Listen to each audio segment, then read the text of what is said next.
We're with Coach Gundy as we get ready for the regular season finale at Colorado. I was thinking about big picture. Little analogy I thought of. Let's say you're playing baseball and you're a pitcher and you throw 105 and you get everybody out. That's what you do. Then all of a sudden, they tell you can't throw fastballs anymore.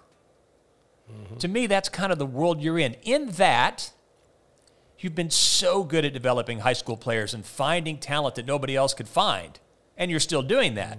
But the rules are all different. So suddenly what was a huge strength is not the same strength it used to be. Does that make sense? It's totally different. No, well, it makes sense that we have to change. And we still feel like that we want to gather 10 or 12 or 15 high school players a year to put them in the system to develop them. And we could very well be developing them for somebody else. But we feel like it's important to continue and try to develop some of them. But honestly, we felt like if we get 12 of them, probably if we keep 6 of them for 4 years, we'll be lucky. Yeah. So you just think about that, how we've done that for so many years, and now you're saying if I'm accurate, that's 50%. So we have to bring new guys in. We've talked about it. We got to get them ready quicker.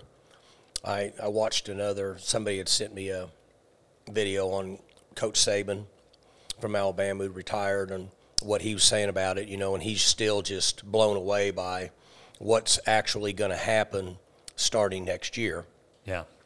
And that it's become basically an independent process, that it's what can somebody do for me, and the team concept is almost out the window. Now, we're going to try to keep that, but it's going to be considerably different. Yeah, it's going to be a lot different. What does Milwaukee Smith bring from the quarterback position that people maybe don't understand? We see the numbers, we see the deep ball conversions, those things, but what's there that's not so obvious? Well, he runs effectively, which is what we've talked about, that with the way defenses play now, you have to have a little bit of ability to run, in our opinion, to balance out the system, be able to rush the football. If the pocket collapses on you, get out of there and get 6 or 8 yards, convert a first down. But in the last game, he played a good game, not a great game, but he played a great game for a true freshman. Yeah. He showed poise, confidence, and some toughness, and it didn't look like the game got too big for him, which are all good ingredients moving forward. Yeah. What's it like for the guys around him when you put a true freshman quarterback out there like that? There's a lot of experience on that offense. What's that like for them? How do they help him? What are the dynamics there? Because it's different than obviously your previous starter who was, gosh, a 7-year guy. That's where our culture is going to kick in.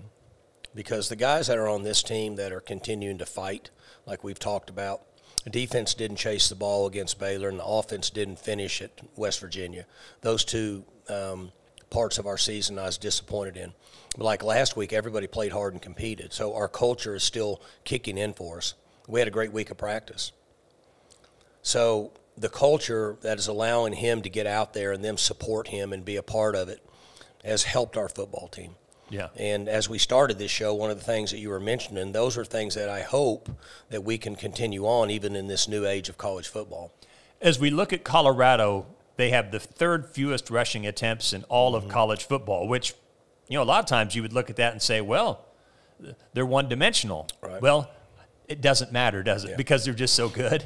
Well, they have 2 players that are going to get picked in the top 5 in the NFL draft, in my opinion.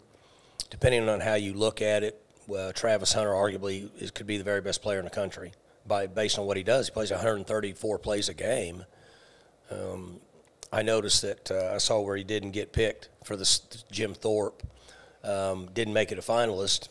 I'm guessing because he doesn't play defense all the time.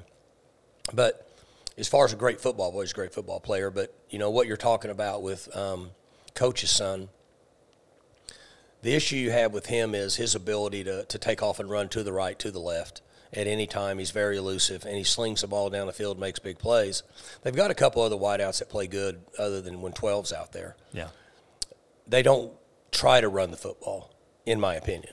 They just don't do it. They spread you out. They play old college football. I say old, but back, from 2010 up until now, it's kind of turning the other way, but they're playing like we used to play. You spread everybody out and let the quarterback make play or take off and run and make a play, and that's what they're doing.